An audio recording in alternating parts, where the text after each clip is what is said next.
दोस्तों, आज मैं एक विष्णु भगवान और एक सेठानी और उनकी बहू को कहानी सुनाती हूँ। इस कहानी का आप लोग ज़रूर सुनिए दोस्तों। इस कहानी में आप लोग का सुनने के भी मिलेंगे और सीखने के भी कुछ मिलेंगे दोस्तों। किसी शहर में एक सेठ और सेठानी और उनकी दो बेटे रहते। सेठ जी बहुत दयालु था, लेकिन सेठानी बहुत कंजूस थी। जब सेठ जी दान पुण्य करते तो सेठानी को अच्छा नहीं लगता। सेठानी कहती कि क्या सूरज के पिताजी, आप अपना धन क्यों लुटा रहे हैं? इस तरह धन लुटाते हुए मुझे नहीं देख सकती। मुझे अच्छा नहीं लगता है सूरज के पिताजी। आप इस धन को गरीब में मत लुटाया करें। सेठ जी सेठानी को बहुत समझाता कि देखो सेठानी, अगर हम लोग दान पुण्य नहीं करेंगे तो जब भगवान का द्वार जाएंगे तो वहाँ पर क्या खाएंगे? हम लोग दान पुण्य जितना करेंगे उतना सारा वहाँ पर जाकर जमा होगा, तब ना एक दिन हम लोग जाएंगे तो भगवान वही देंगे खाने के लिए। अगर हम लोग दाने पुण्य नहीं करेंगे, जब भगवान को पास जाएंगे हम लोग खाने के लिए मांगेंगे तो भगवान तो यही कहेंगे कि तुम लोग क्या दान किया है, दिखाओ मुझे। तो हम लोग भगवान को क्या जवाब देंगे? क्या जवाब देंगे सूरज के माँ, बोलो। सेठानी कहती है कि देखो सूरज के पिताजी, ये सब फालतू बात है, ये सब कहावत है। जब आदमी मर जाता है तो वो भूत प्रेत बन जाता है, तो खाने का कहाँ पर जरूरत पड़ेगा? ये सब फालतू के बात आप कर रहे हो।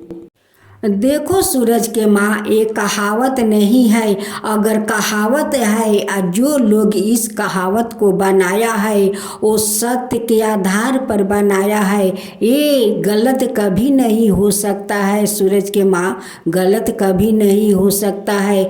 देखो, जो मनुष्य अच्छा कर्म करते हैं उससे अच्छा कर्म मिलता है, और जो गलत कर्म करता है उन्हें गलत कर्म मिलता है। सूरज के माँ, तुम क्यों नहीं मेरे बात को समझती हो? सेठानी कहती है कि वो सब बात को मैं नहीं मानती हूँ, वो सब छोड़ो, लेकिन अपना धन बेकार में मत लुटाया करो। कुछ दिन का बाद सेठ जी अपना बड़े बेटा को शादी करवा देते हैं। उनकी बड़ी बहू आती है, सास का तरह कंजूस आती है। वो भी दान पुण्य पसंद नहीं करती है, कहती है कि अपना धन बेकार में मैं गरीब को क्यों लुटाऊं। बड़ी बहू भी अपना सास के तरह कंजूस निकली। सेठ जी कहने लगे कि जैसी सास वैसी बहू। फिर कुछ दिन का बाद सेठ जी अपना छोटा बेटा को शादी करवाते हैं। छोटी बहू को घर में ले आते हैं, लेकिन छोटी बहू तो बहुत धार्मिक थी, बहुत धार्मिक थी।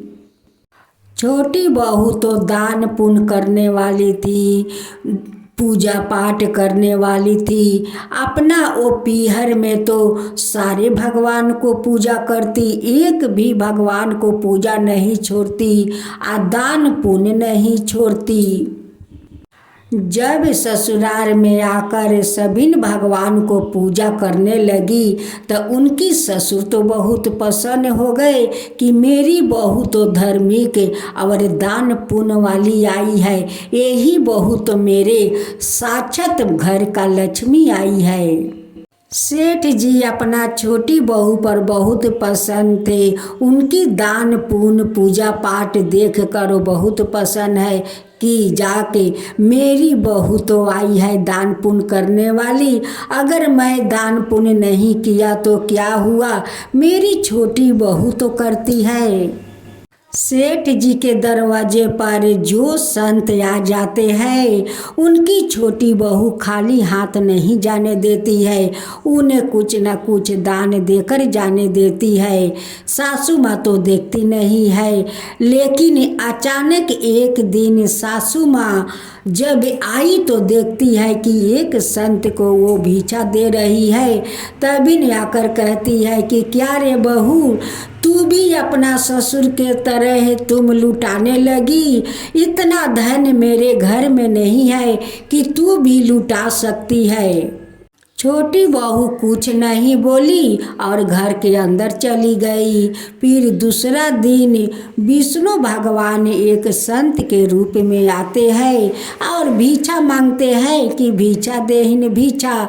तब छोटी बहू एक थाला में अन्न लेकर निकलती है, जैसे उस संत का झोली में ढालती है वैसे सासू माँ आकर अपना छोटी बहू पर हाथ उठाने का कोशिश करती है।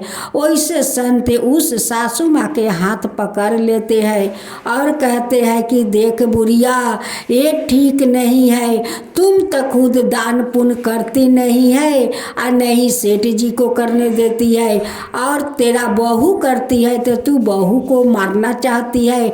संत जी कहते हैं कि देख बुढ़िया, आज जे तू अपना बहू पर हाथ उठाने जा रही है ये तो तू बुरा काम कर रही है। तू जानती है इस बुरा करने से तेरा ही बुरा होगा। कम से कम तू भी तो दान पुण्य कर ले कि तेरा मुक्ति मिल जाएगा। सेठानी कहती है कि मेरा मुक्ति को कोई ज़रूरत नहीं है, मेरा घर में इतना धन नहीं है कि मैं अपना धन को लुटाने दूँ। अब तो जैसे जैसे दिन बीतने लगे वैसे वैसे सेठ सेठानी दोनों बूढ़ा होने लगे। बूढ़ा होते होते कुछ दिन बीत गए। एक दिन सेठानी बीमार पड़ जाती है, खटिए में परे परे कमज़ोर हो जाती है।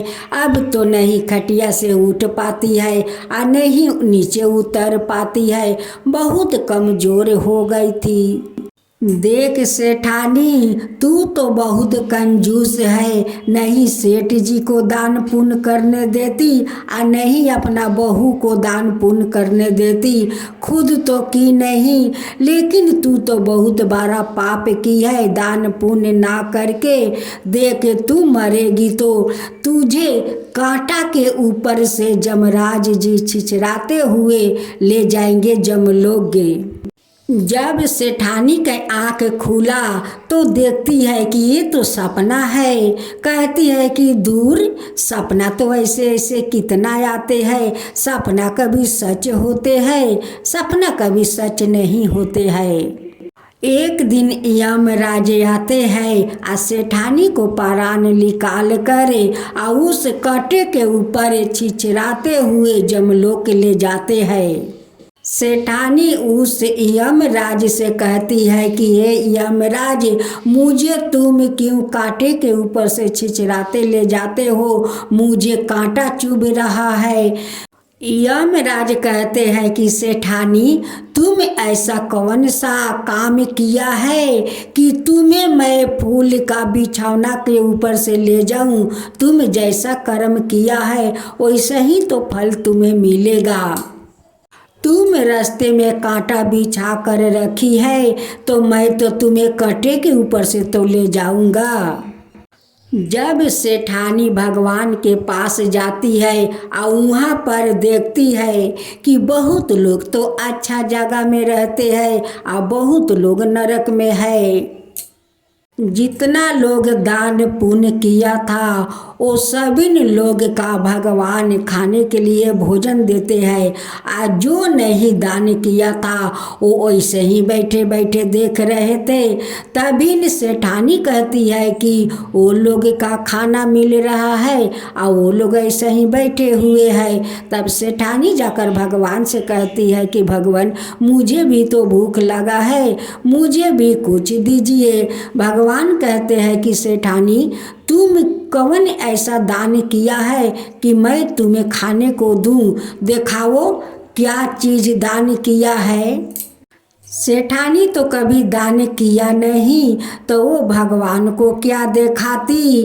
अब तो सेठानी सोचने लगी कि मैं तो कुछ दान नहीं किया, ये लोग दान किया है तो वो लोग का सारा अन्न वहाँ पर जमा है, वस्तु भी जमा है। मैं तो आज तक कुछ भी दान नहीं किया, तो मेरा तो यहाँ पर कुछ नहीं है। भगवान कहते हैं सेठानी से कि देखो सेठानी, वहाँ पर जो अन्न का ढेर है वो तुम्हारा पति का दान किया हुआ ढेर है, और वहाँ पर जो देखती हो वहाँ पर तुम्हारा छोटी बहू को दान किया ढेर है अन्न का, लेकिन तुम्हारा तो कहीं पर नहीं है, क्योंकि तुम तो दान कभी की नहीं, तो तुम्हारा खाना कहाँ से मिलेगा। अब तो सेठानी जी हाथ जोड़कर भगवान से विनती करने लगी कि भगवान, मुझसे तो बहुत भूल हुआ है, बहुत बड़ा भूल हुआ है, मैं दान नहीं किया, आप मुझे माफ़ कर दीजिए, मुझे धरती पर एक दिन के लिए जाने दीजिए, ये सारा कर्तव्यों मैं पूरा करूँगी भगवान, सारे कर्तव्यों को पूरा करूँगी, मुझे एक दिन के लिए जाने दीजिए। भगवान जमराज जी से कहते हैं कि जमराज, इन्हें एक दिन के लिए धरती पर जाने दो, देखो ये धरती पर जाकर क्या क्या करती है। जब सेठानी जी धरती पर आई और अपने रूप में अपना घर में ढूकी, तो उनकी दोनों बेटा देखकर कहने लगे कि देखो देखो, माँ का भूत आ गया है घर में, माँ भूत बनकर आ गई है। अब तो घर में चिल्लाचिल्ली होने लगे कि भूत भूत। कहती है सेठानी कि बेटा, मैं कोई भूत नहीं हूँ, मैं तो तुम्हारा माँ हूँ, मुझे भगवान एक दिन के लिए इस धरती पर आने दिया है, मुझे दान पुण्य करना है बेटा, उस लिए भगवान मुझे एक दिन के लिए इस धरती पर आने दिए है।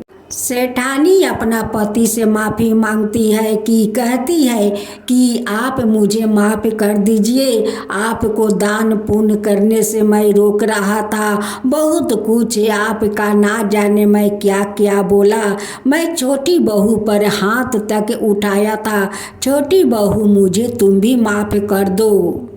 सेठानी अपना घर में बहुत साधु संत को बुलाती है, जग करवाती है, हवन करवाती है, और सारे साधु संत को पैसा अन्न दान करती है, और सारे भिखू भिखार को, गरीब दुखिया को दान पुण्य करने लगी।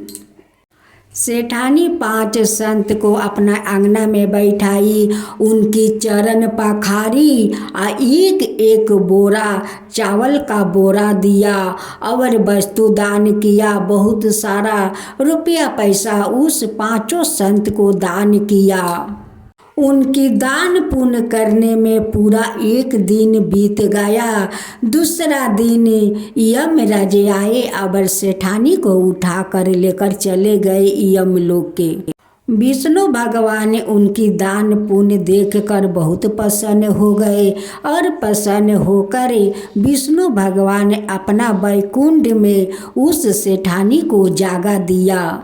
सेठ जी कहते हैं कि हे विष्णु भगवान, हे जगतारण भगवान, आप तो मेरे सेठानी को अपना वैकुंठ में जागा दे दिया, लेकिन मेरा एक इच्छा है भगवान, जब मेरा मृत्यु होगा तब आप आकर मेरे अर्थी को आप पे अपना कंधा दे देना भगवान, यही मेरा इच्छा है, यही मेरा इच्छा पूरा कर दीजिए भगवान, यही इच्छा पूरा कर दीजिए।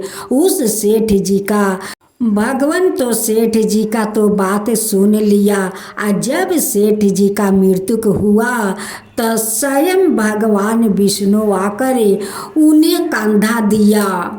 भगवान क्यों कंधा दिया?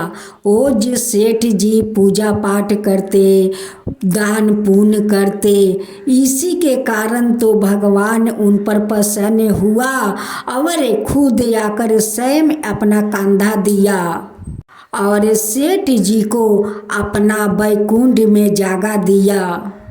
हे विष्णु भगवान, आप जैसे उस सेठ और सेठानी को अपना बैकुंठ में जगह दिया, सेठ जी को कंधा दिया, वैसे सबको कंधा देना, सबको अपना बैकुंठ देना। हे विष्णु भगवान, सबका ऊपर वैसे ही कृपा करना।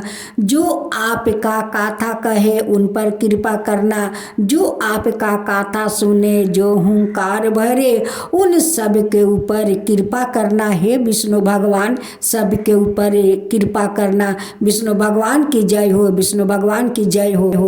दान पुण्य ही सबसे बड़ा पूजा होता है, दान पुण्य ही सबसे बड़ा तीर्थ होता है। अगर आपको तीर्थ पाना है तो आप दान पुण्य करें, आपको वैकुंठ पाना है तो आप दान पुण्य करें। इससे बड़ा कोई बड़ा दान नहीं होता है, ये सबसे बड़ा दान पुण्य ही दान होता है। तो दोस्तों, ये कहानी मेरा कैसे लगा हो, आप लोग इस कमेंट बॉक्स पर लिखें। अगर मेरी कहानी अच्छा लगा हो तो और दूसरों के साथ शेयर कीजिए दोस्तों।